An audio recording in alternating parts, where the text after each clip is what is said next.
Are you looking for the perfect rehydration drink to support your active lifestyle? Well, my friends, look no further than Hoist.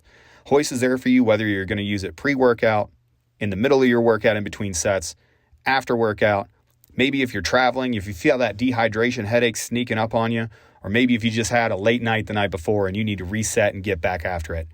With 3 times the electrolytes of traditional sports drinks with half the sugar and no high fructose corn syrup, no artificial preservatives, sweeteners, or dyes, Hoist is BPA free, it's kosher, and most importantly, it's made in the USA, baby. We all use Hoist, and I can't speak highly of it enough. Whether I'm doing Brazilian Jiu-Jitsu, I'm out doing tactical operations, or I'm in the gym trying to make sure that I'm harder to kill, Hoist is always there to support me. With 5 delicious flavors you can pick up at your local grocery store or gas station. I love the dragon fruit, but you can try the orange, watermelon, peach mango, or strawberry lemonade. Hoist knows that you don't do normal things, and you might be out in the wilderness on a hunt, or you might be on a long ruck. Well, they hear you, and they've also got 3 delicious powder packs that you can mix in water anytime you want it. Peach mango, grape, and that fruit punch is that hitter for those packets. So go check them out. If you need IV level hydration for your normal every day-to-day activity, or if you're trying to get after it, working 2 workouts a day, Hoist is there to support you. Go check them out. Hey, everybody. Welcome back to the One's Ready podcast. You're in the team room. You just have Trent and I today, so you're just going to suck it up and deal with it. Aaron's out doing his thing, probably doing PJ stuff, maybe giving some IVs, cutting some clothing to, do a tourniquet, or I don't know. He's telling everybody the tourniquets are garbage. What are you using this for? He's going all disaster on them. Yeah, Dizzy's been going ham on the medical stuff recently, I noticed. Yeah, sorry for interrupting. You ain't interrupting me. It's just me and you. Yeah, so kind of what we wanted to talk about, and this is kind of ad lib for everybody that's out there. We had a guest, they didn't show up, and we haven't actually thought this through. And we said, hey, let's cover some things that aren't great about the job, because we try and be as transparent as possible with all of you. And we give you I think we give you a fair amount of good and bad, but like most of our stuff is positive because there are more positives to negatives about the job. But that doesn't mean that there are not bad days or things that are not enjoyable about the job. So, no kidding, we don't have a list. We haven't written anything down. These are just going to be things popping up top of our head. So we will probably miss something, but I'm going to dive right in and say, I'm going to say EPRs and 1206s, which are enlisted performance reports, and the 1206s are like the award packages. I'm saying that because that's kind of what, I don't know anybody that likes it.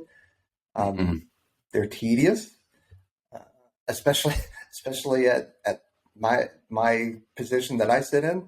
I see a lot of them, around 186 or so of them. But you'll learn it once you come in. Dude, you went straight to the worst thing that we all hate. You just started at the bottom. You're like, what's bad about our job? And it's kind of like what's bad about every enlisted person's Air Force job. It's EPRs. EPRs they're pretty horrific. No offense to the people in charge of everything, because I'm sorry, please don't fire me. But you have to write them in a certain way. And especially for people, I think, in our community that we signed up to do certain things, like you said, it's all the positives, all the cool stuff that we get to do. And then once a year, you have to sit down and, or if you're a supervisor, more than once a year, and then type out these, talking about other people and making it all make sense. And it's just not something that gets anybody excited. Most certainly, and it's not just enlisted. The officers have OPRs as well, or officer performance reports. So, yeah, but theirs are way easier. Theirs looks like yours with way fewer bullets because of I'm going to try not to use my hand quotes right now because I don't want to insult anybody, but because of their level of responsibility or whatever scope of responsibility. Is that why mine are so short? Well, yeah, because if you're a chief, sorry. No. Go for it. If you're working on strategic level items for everybody out there, like if you're a chief, you're probably only going to get like 2 or 3 things accomplished per year because they're huge, process oriented, affecting squadron level and above things that you're working on. Whereas as a like an E4, you know, you're just like knocking out stats on doing your job the whole time. So you should have like this whole list of stats that you've been doing. So it makes sense, but I still get all grumpy when I look at my wife's OPR and I'm like, what is this? How come you only have to put down like this many bullets? This is nonsense. I still have to come up with, I don't even remember how many, tons of them. 13. Now I'm complaining again about. Yeah. So, you know, when we talk about bullets, and this is changing, the Air Force is changing this, but when we talk about bullets, I mean, we're talking about, no kidding, like, you know, bullet statements that try and capture what you have done over the last year. You know, it's a lot of stats, and it's a weird way of writing. It's not like you're writing an essay or a you know, a background paper or anything like that. They're just, Air Force has very interesting and unique ways of writing, but it is changing to a narrative type format, and that will be. And I don't want to get in front of the Air Force because I've heard a few different things. So I've heard the tech cycle, and then the next tech sergeant cycle, and then I've heard the new mass sergeant cycle, which would mean that they're moving it forward to the left, which is good. But nobody really knows what the narrative format looks like except for the folks up at half that are working on it. So everybody's kind of anxiously waiting to see what that looks like. So maybe it won't be as bad. I just hope they keep the chief EPR as short as it is, because that was awesome. That was one of the best things about becoming the chief. It's like, hey, it's EPR time, and then here are my 4 bullets. Yeah. Well, and I think 1206s are worse for me because there's nothing worse than my supervisor coming up and being like, hey, I need you to come up with all these bullets about yourself because I'm going to put you in for an award. And you're like, dude, I don't need it. Like sometimes, like, to be fully transparent, I do put in 1206s or my supervisors have gotten me to do it to help promote to certain ranks because it gets a lot more important, I think, later on down the road, especially if you're looking at annual awards. And in my career field, it's not that hard to get annual awards, the functional ones, because we're so small. But it means something when it gets to the board. So if you're going up against other guys on the board and you have an annual award, it does mean something. But, you know, at this point in my career, if you come to me and be like, hey, I need a 1206 for a quarterly, I'm like, bro, no, I'm not doing that.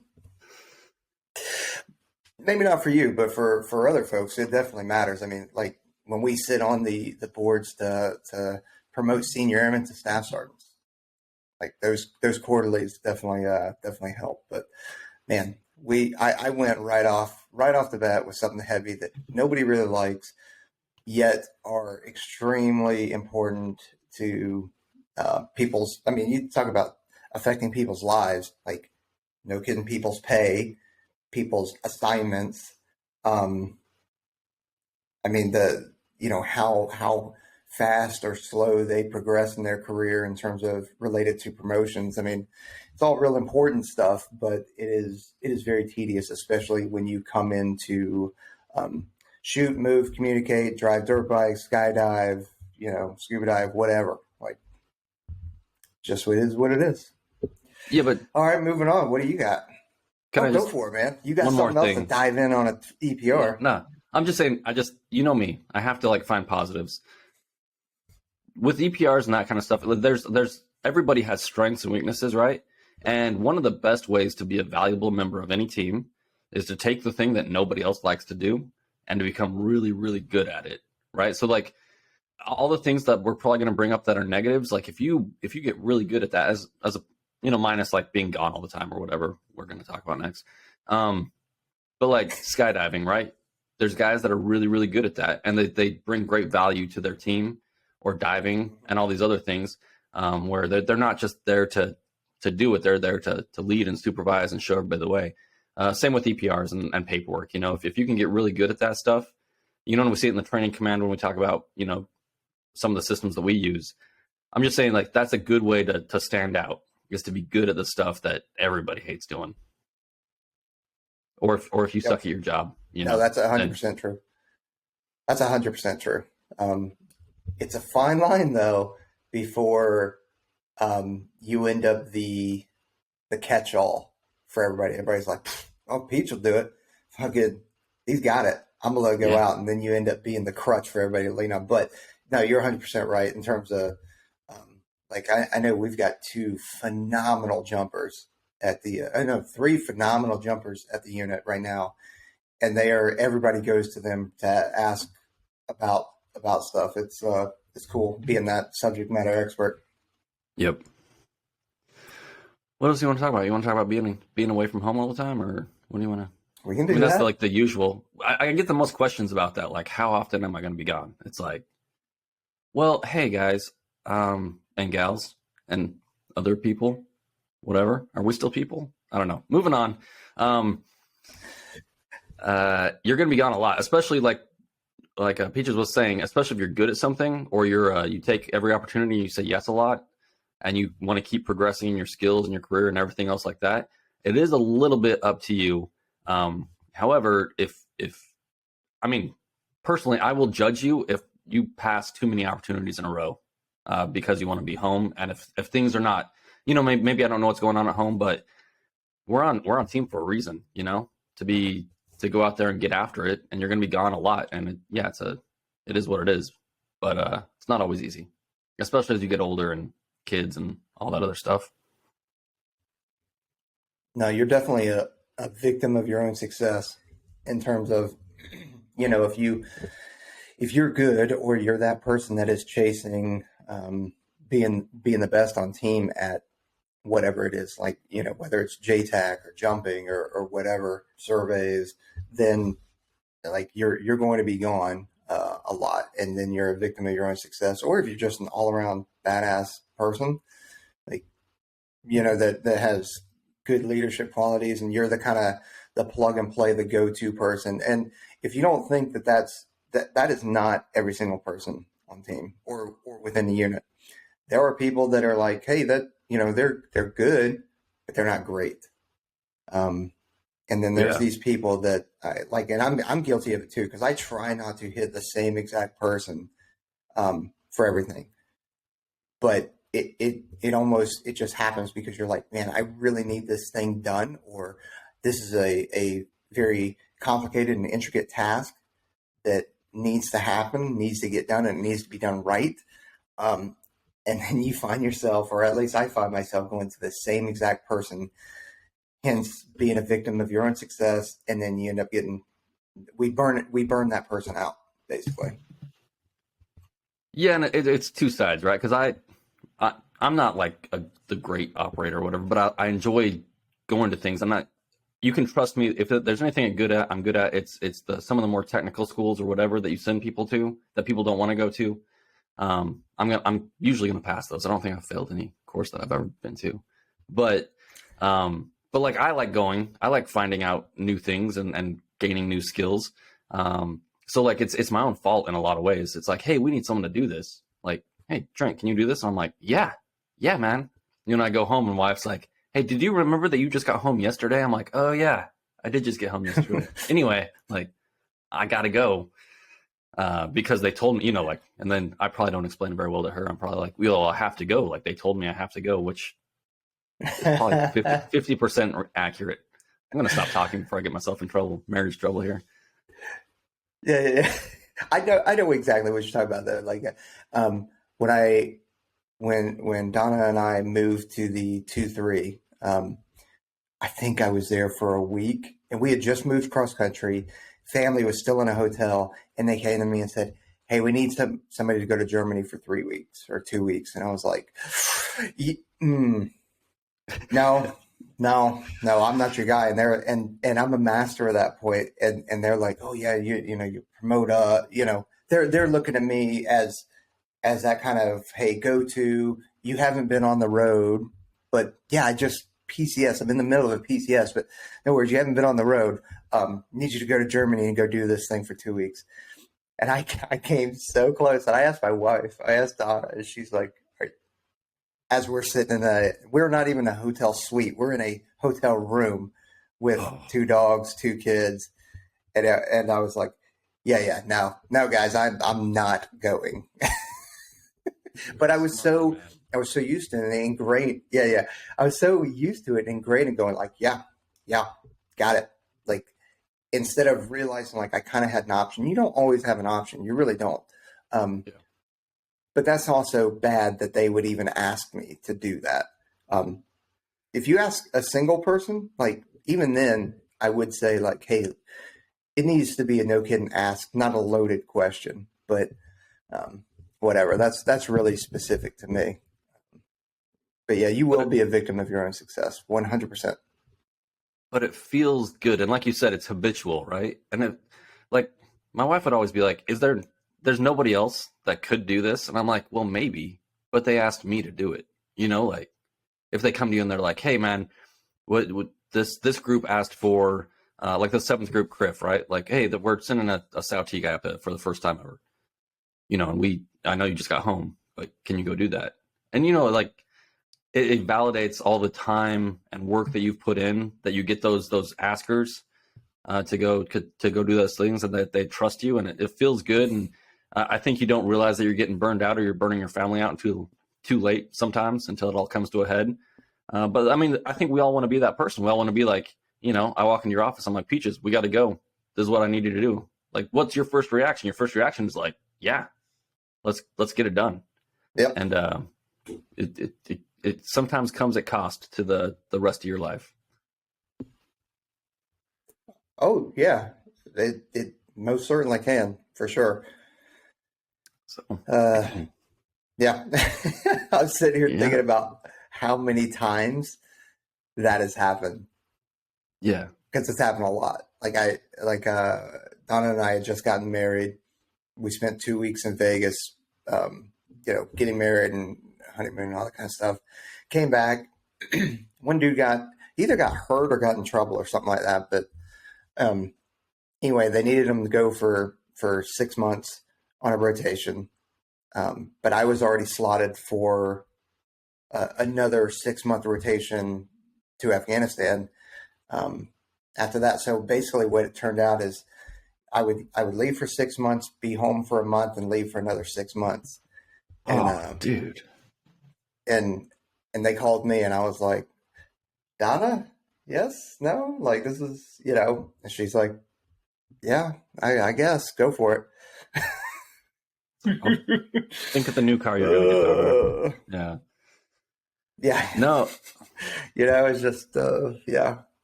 But it's one of those traps, I think, that we fall in. And I remember at the end of my last rotation that I did before I came back to AATC, when your home stress is spiking, like your cortisol and all that, and then your work stress is compounding all that, and you're taking on more than you probably should.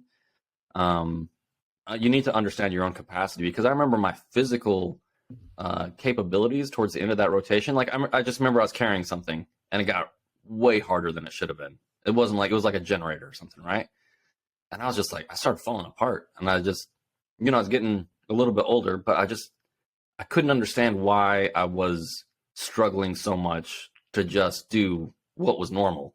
But like calling home was hard, because I wasn't taking care of stuff at home the way I should have. And then I was probably taking on too many responsibilities at work and putting more on my own shoulders than I should have. But then it all starts to fall apart, and then I'm probably not doing as good a job I should be doing anywhere. So, and it affects everything. So you kind of have to, at some point, just pipe up and be like, hey, like I need a break. Or your supervisors should be doing that as well, is, keeping an eye on your folks and making sure that they're not getting burned out. And everybody's different too. Like I'm sure, if I had a Peaches and a Trent on my team, I can probably run Peaches way harder than I can run a Trent, because Trent's he's all fragile and he has feelings and stuff. He's going to fall apart pretty quick. Yeah, I don't. I just have a really sharp knife hand, and then that's what happens, I guess. You need an instructor at the Knife Hand Academy. Yeah. This is kind of on to the next thing, but you kind of keyed me in on something. You said, hey, things maybe not the greatest at home. So what happens, and this is not from a psychologist's point of view or anything like that. This is just my own kind of working it out in my mind. But I don't know if you've experienced this, but I'm sure others have. You're on team or at a squadron. You're that person that is the go-to, and you're just going all the time, right? And every time you come back home, it's almost like honeymoon, right? Because you've been gone. You're just happy to see your family, your wife, your kids, and that kind of stuff. And that's a constant thing. It's a cycle, right? And then you end up in an assignment where you don't leave very often. You're kind of working your normal 9 to 5, if you want to call it like that, and then call it a staff position, and then you're not gone very often, and you're home, and all those things that you were kind of kicking the can down the road instead of addressing it because you were constantly in this honeymoon period start to come up, and there are no kidding problems that you got to work through. It can no longer be ignored. It's in your face every single day. Whether it's in my face or whether it's in your significant other's face, but like there are things that really need to be addressed now, and that is a challenge for sure. I'm not saying it's a bad thing or a negative thing. Maybe it's a negative thing in the way that you keep kicking the can down the road and you never addressed it when you were supposed to.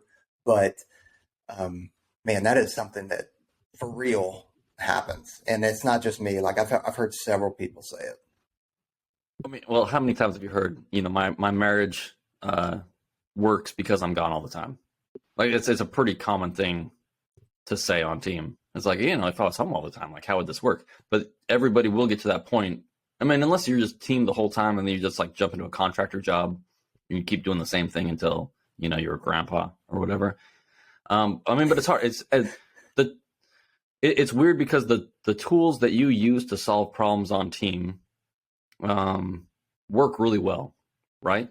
And then if you're constantly in honeymoon phase and leaving phase, those things are pretty black and white and they're easy and you don't have to deal with real world problems. But like you said, when you get into that point where, you're with your significant other for a few years in a row and they're used to you being gone all the time and you're used to being gone all the time, and then you have your toolbox of ways to handle problems, and they don't really work that well in a domestic situation, a long-term domestic situation necessarily. And we become so accustomed to it. It's a different relationship. You have to figure out new ways to get after it. And if you don't recognize that, because I'm an idiot. I don't want to share too much. I don't want to overshare here, but these are things that I've been working on, filling out my toolbox to work on problems that aren't like, like when you're deployed, everything is worst possible outcome scenario and mission planning and all that other stuff. And you have these tools that work really well. And, if this happens, we do this. It's very logical and you have a checklist and all that other stuff. And it just doesn't necessarily work that way in a relationship. And it can cause some problems. I'm going to stop talking. Well, I know Donna doesn't listen to this at all.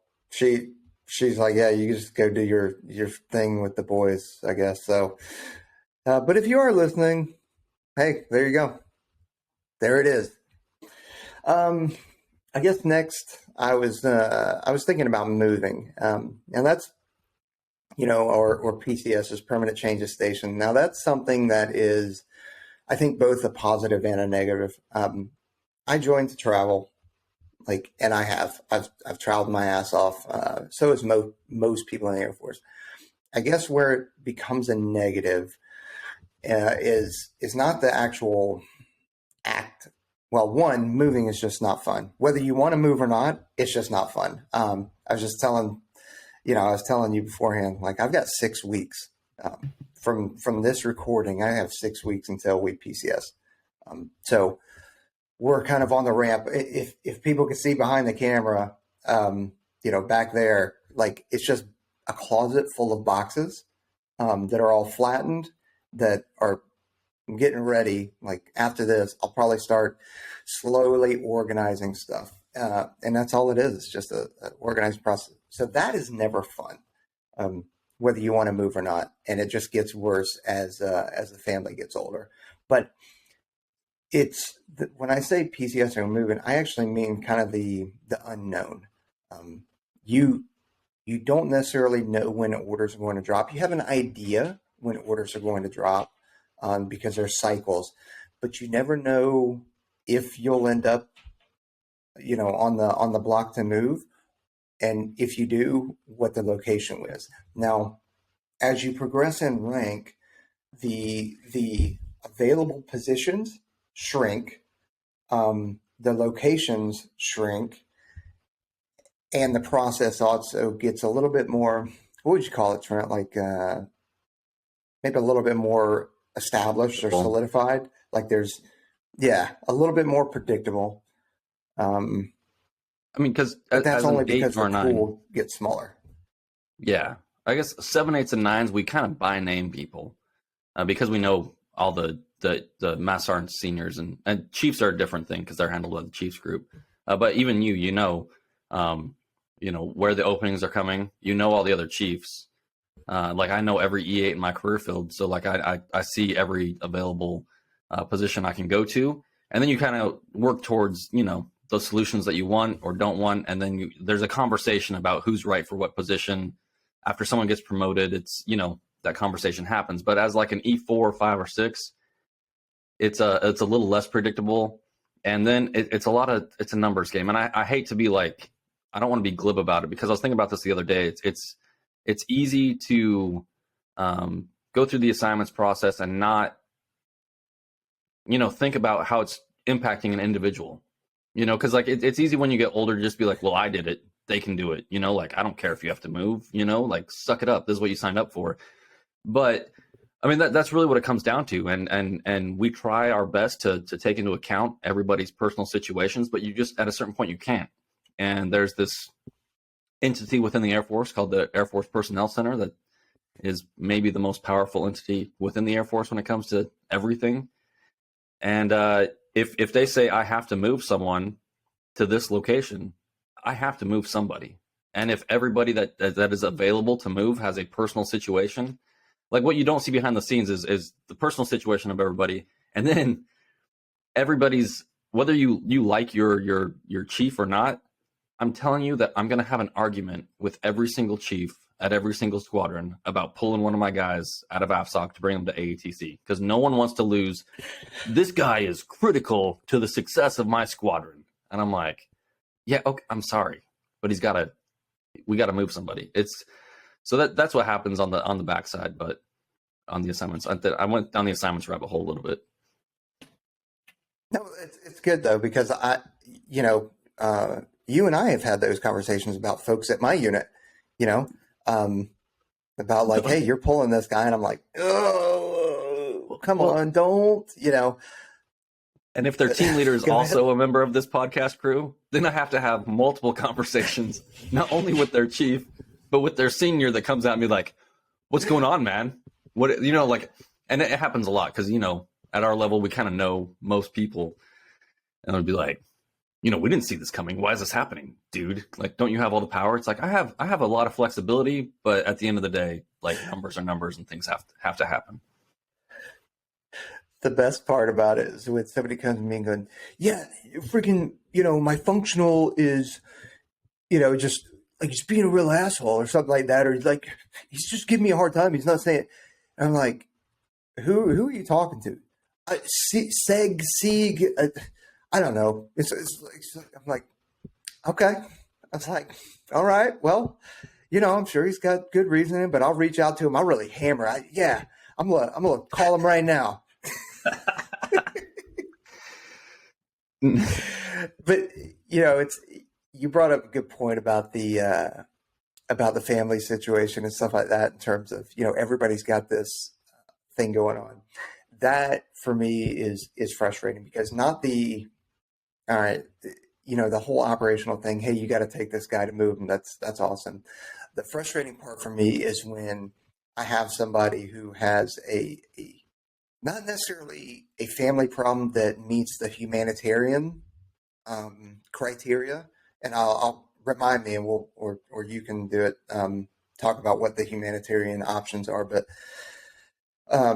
their situation with family doesn't necessarily meet humanitarian criteria, but man, if we as a community could help this person out, because maybe it's not their immediate family member that is sick and dying. Maybe it's their, sister-in-law or their mother-in-law or something like that, that is, not well and needs care or something like that.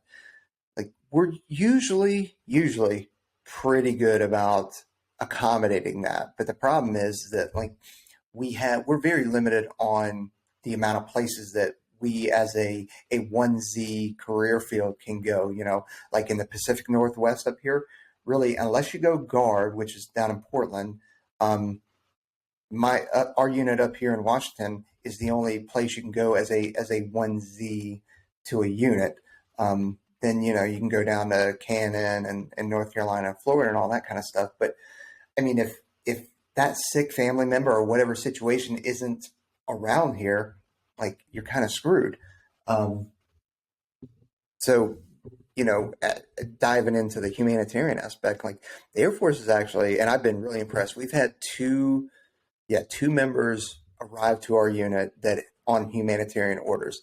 And the Air Force they approved that humanitarian and made it happen. And I'm talking in less than 90 days. They identified somebody, or somebody submitted an application for a humanitarian assignment, submitted a package, got it approved, and moved and arrived to Washington in less than 90 days. Like, that is incredible. And by humanitarian, and help me if I missed something here, but you're looking at immediate family being sick or terminal, or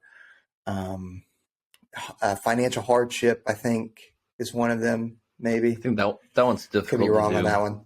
Yeah. Yeah. Because, I mean, trying to prove that, and then to prove that you're going to be you can't financially help them from another location is going to be a hard sell. Yeah. But especially these days. Yeah. Just Venmo them the cash, bro. Like, anyway. Yeah. Well, and one of the problems that we have with our community, and it's not a problem, is, we go through a rigorous selection process, and we hire people that are capable of doing almost anything. And then if we don't, then we're very aware of if people get hosed with their assignments and certain things. And if you hose a guy too many times, he'll probably just get out. So, like, when it comes to retention and all these other things, we're very aware of the options that everybody has when they get out, and how capable the people are in our field. So, yeah, it's easy to not be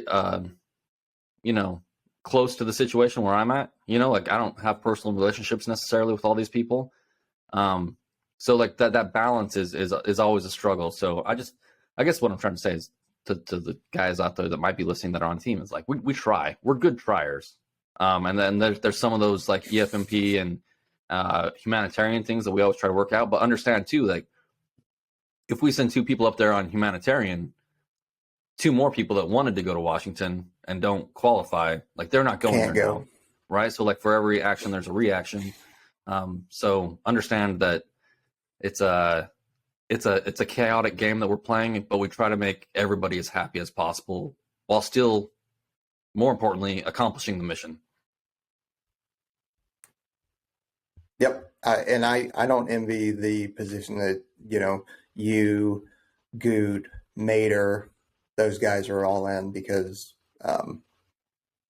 like, you try and throw the human aspect of it into there, but I mean, again, you don't know these people, their name, potentially a name. You're just going off of what I'm telling you. And it's like, hey, man, I feel bad. That's a terrible situation, but it doesn't meet humanitarian criteria. It doesn't meet exceptional family member criteria or EFMP, and they got to go. Yeah. It's just the way the machine works. So, but that right there is prime example of why it's a negative, if you will. But it's also positive. I'll tell you, when you talk about our folks at AFPC that we have, our assignments team, we have way more flexibility than any other career field in the Air Force. I'll tell you that 100% Oh, confidence. So if you think that anywhere else in the military cares about your assignment more than we do and taking care of you, then you're incorrect. That was That was pretty funny. exciting. You know who that was? That was our guest. That just popped in? No, that was Jared and Emily, the C-17 pilots that we recorded with yesterday. They clicked on the link and just popped up. Yep. That's awesome. Funny. I was like, who was this Yahoo jumping into our studio? Yeah, I'll leave that in there. That's going to be good. That's awesome. All right, what else we got that are not great about the job? I mean, there are things that we're getting better at. So when Peaches back in WW1 joined Combat Control and went through NDOC,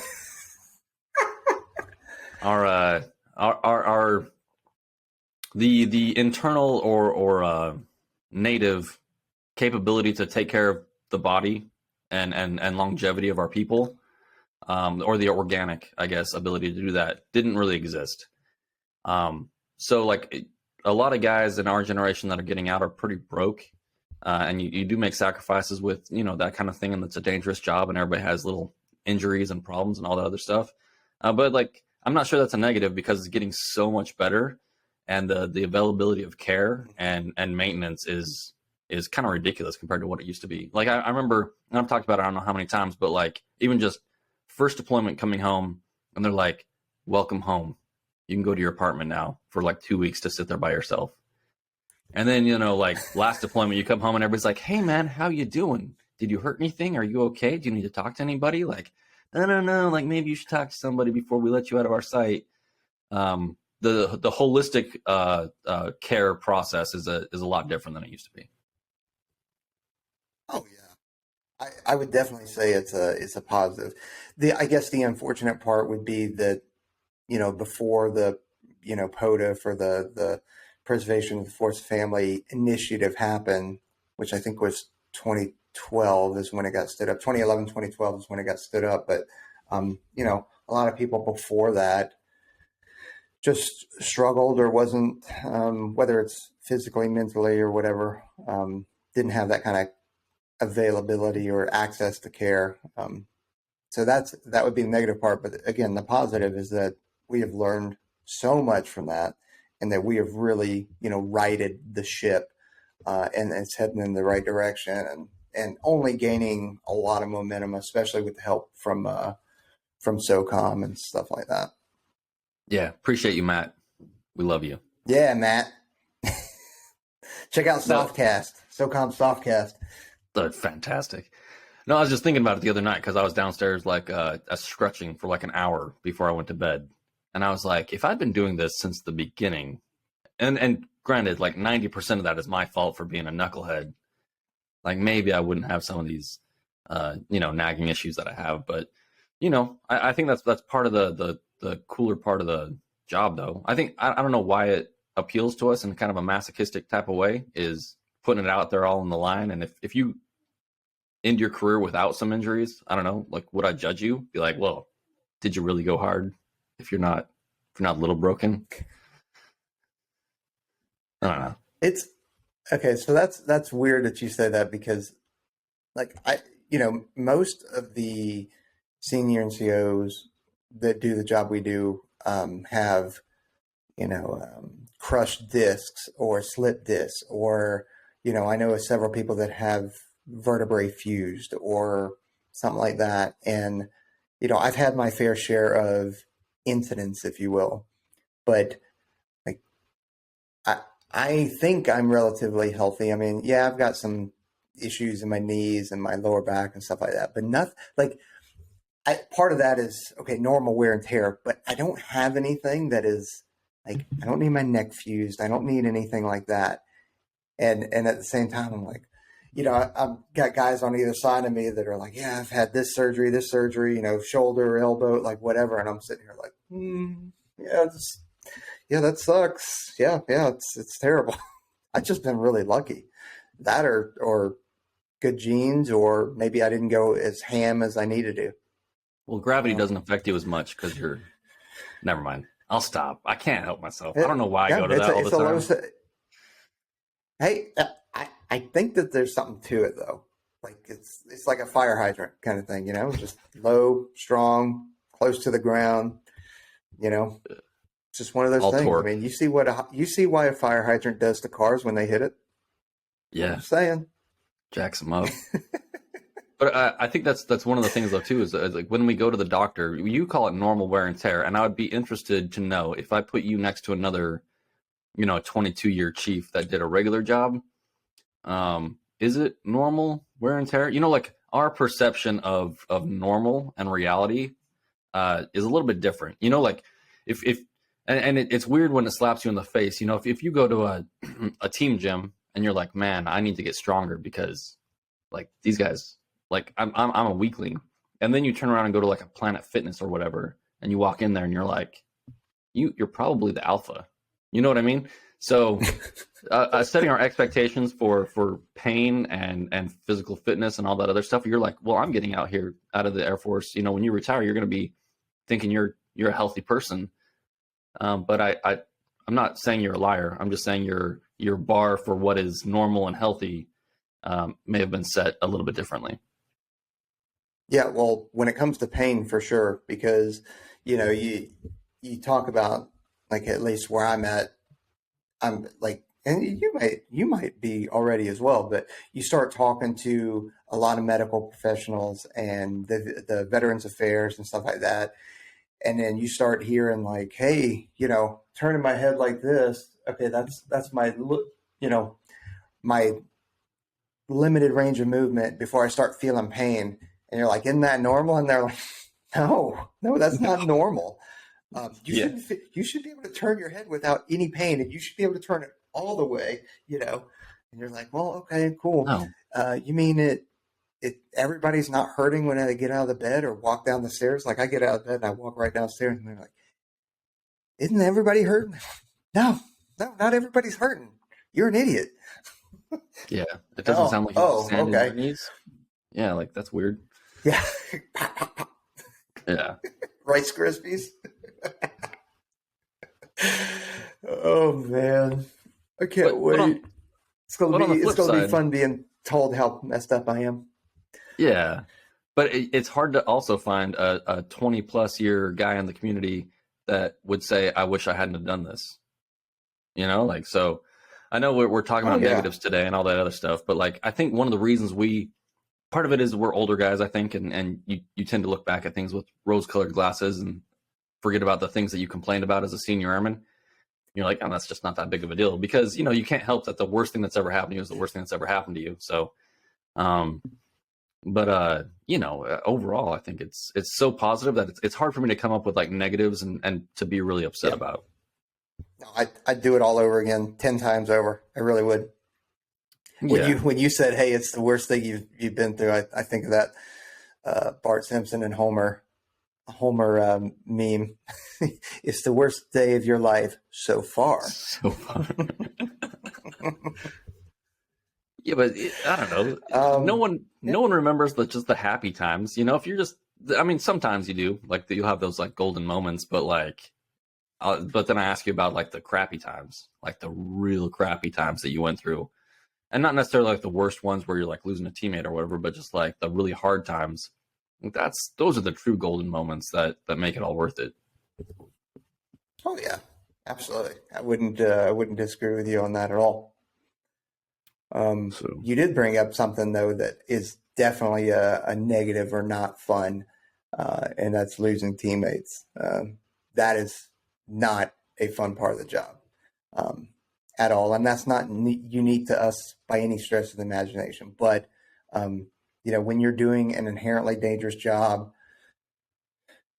things happen. Some within our span of control, others outside of our span of control. But that is never fun. And then dealing with the amazing families afterwards, trying to comfort them, trying to guide them through all the processes and their grief and all that kind of stuff. Plus, trying to deal with your own grief and loss and losing a teammate and a friend and stuff like that. That is a very difficult and not fun task to deal with. Yeah.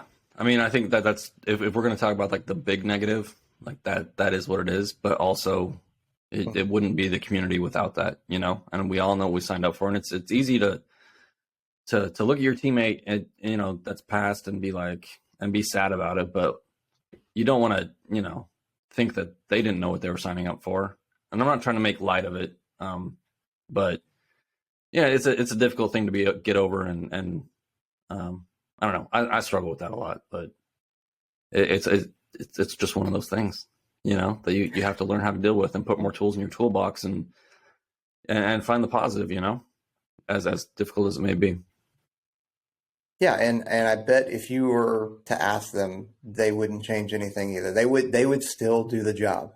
They absolutely would. I don't, you know, maybe I'm wrong. I don't know. I could be, but you know, there are some amazing Gold Star families, and I can't remember what the nomenclature is for families killed in training are, but I want to say it's Blue Star, but I could be wrong. But you know, they're incredible families because they even after the loss of their family member, they still support them. They still support the community. They're still many of them are still involved in the community. And give a lot back. It's really tight knit, and it's pretty cool to see. Like we're gonna do something this Friday. You know, I won't say the date because I know you're not supposed to say dates on podcasts that you record. But like this Friday, we're going to do something with a Gold Star family and present them with something, and they're actually going to get involved and do a monster mash with us. Which is, if you're not, you know what a monster mash is, and if not, I'm sure we've talked about it in the past. But so that's all cool, and being able to bring them in and do that kind of stuff is all fun. Unfortunate, but fun. Yeah, I don't know what else to say about it, but you did put something in mind. Speaking of things that are happening at the 2-2, and I don't want to just move past this about, you know, whatever, but dog and pony shows, because it seems like y'all have been running some dog and pony shows out there lately. You know, important people visiting, and it's fun to see a lot of the you know, folks I know in those pictures, and they're, you know, briefing folks. And, it looks like a good time. Talking about the motocross thing that just happened. Yeah, and your former Marine out there showing them how to shoot and everything. I don't want to say names. Yep. He's a good dude. I love that guy. He brings that prior Marine right in there too. It is great. It's our unit specifically, and I don't know why. I really don't. But yeah, we have been doing a lot of distinguished visitor visits and that kind of stuff. Like I don't know if it's the area of the unit or just kind of our turn kind of thing. But yeah, this last year has been like visit after visit. We've had General Clark, Chief Smith, Chief Master or Chief of the Air Force Bass. We've had the commander of AFSOC and the command chief of AFSOC. Like it's been nonstop. We usually don't go any more than 2 months without having a visit from somebody.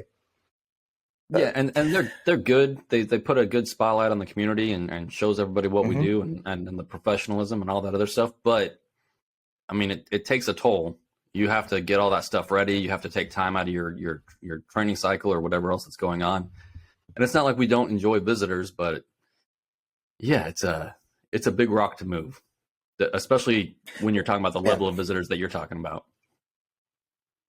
Yeah, I mean, it's good in the way that we are able to highlight any issues. Like if we feel like we're not getting or we are not getting the support that we need, or some minor issues. Like we were having issues with getting some stuff done to our building. Like I think it was the HVAC or some insulation or something like that, because it would, in the wintertime, with the amount of rain, like we'd have to put coffee buckets out there to catch some water in the gym and stuff like that. So funny enough, we had yeah, I know. Funny enough, we had a visitor come by and we had all that out, and they were like, what are all these? And we just told them, and they were like, and you could see all he did was look back at his exec, and he's like, and he just kind of give him that nod, like, hey, write that down. We're taking care of this. And that guy's back there writing, and he's like, hey, I need to get your name and contact details. And funny enough, later on that day, get contact from, hey, General so-and-so was concerned about this. He wants to make it one of his top priorities because you shouldn't have, water coming through Pacific Northwest. Rains a lot. But that was fixed and funded. Like, he paid for it to get fixed, really quick. So they pay the bills. Like, they're good. Plus, I'm going to tell you from your seat where you sit and where I'm at, like, we don't get to come visit people and talk to people as often as we should, and as often as we want to. So, and they are no different. They are even more secluded than the rest, like me and Trent, because at their level, everybody's telling them what they want to hear, or what that person perceives that they want to hear. Nobody ever says, hey, this is really bad and we need your help with this. Unfortunately, they're kind of in a bubble, and they're not, a lot of times, they're not getting told kind of what they should be getting told. Well, they're really far removed from the ground truth, So, and also, why they do the visits. I do have one story, though. When I was at AST, we did a dog and pony show, and it was like a bunch of colonels and a couple generals or something. And I remember I sat out like in the sound, holding onto a Zodiac for like 2 hours, freezing. I'm just gonna say freezing. Anyway, so like they come in, we pick them up at the airport. They drive them over to the beach and everything in the Humvees, and it's all like tactical and everything. And we get these people, we pull up in the Zodes, pull it up on the beach as fast as we can. Like it's I'm just happy to be moving. But we get these folks in the Zodes, and we're going around one of the islands. We have like the ground burst simulators and a bunch of stuff going off, and there's we're doing what we do. And like, it really bothered me, and I don't know why I still remember this, but one of the colonels just looks at the other one and goes, yeah, AFSOC has all the toys. And it was difficult to not punch the dude in that moment, because I'm like, could you not refer to what we do as toys? You know what I mean? Like, I got pretty upset about it. Like, I'm out here freezing. We put on this whole show for you, and like, you refer to it like we're out here playing games. Like, I don't know, that's just a little story from Trent about one time when, I got really upset at a colonel for no reason. I don't know. I'm sure there are reasons. Colonels people need to get upset at colonels, for sure.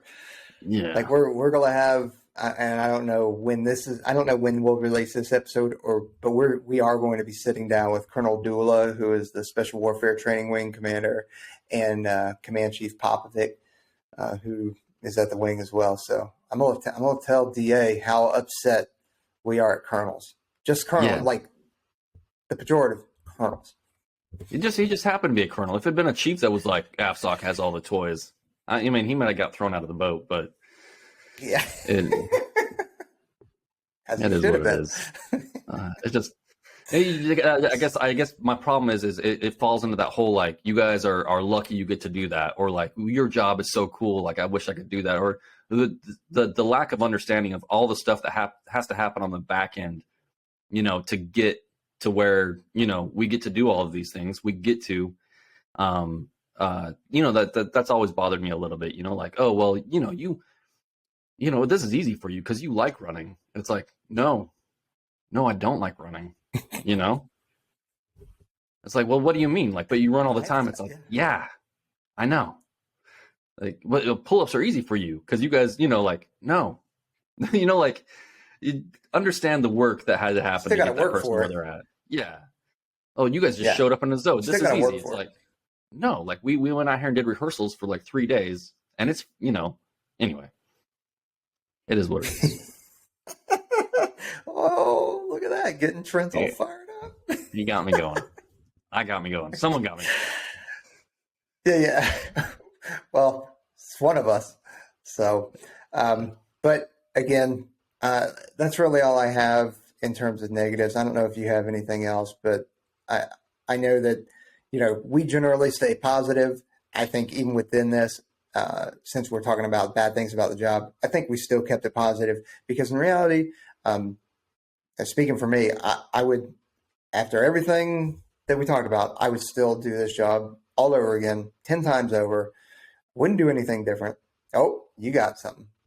No. I was just gonna say the beret doesn't keep the sun out of your eyes. When it gets wet, it stays wet. It smells like wet dog, and it takes 2 hands to put on properly. Doesn't.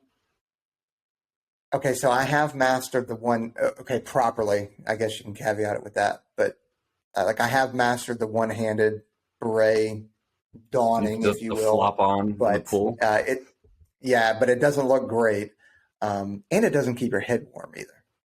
No, they're pretty worthless. No. I mean, we love them and also hate them. At least I love them and hate them. It's a love-hate relationship.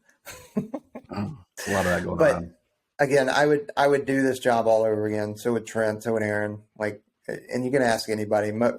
I don't think anybody regrets coming in, even with the bad stuff. It gets frustrating at times, and really, if the folks on team aren't upset or complaining about something, that's when I have something to worry about. Because if they are not complaining, and definitely not complaining to me, then that means they're plotting against me, and I've already lost them completely.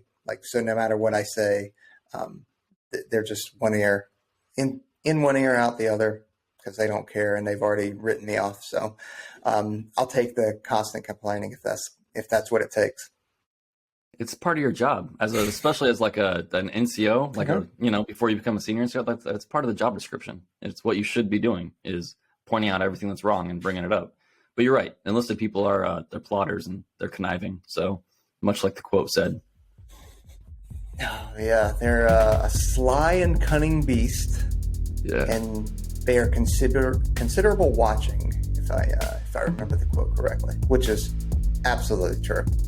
And on that note, head to the store, onesready.com, buy some merch, buy that sweet shirt that Trent's wearing. We also have the Ones Ready shirt. Check it out.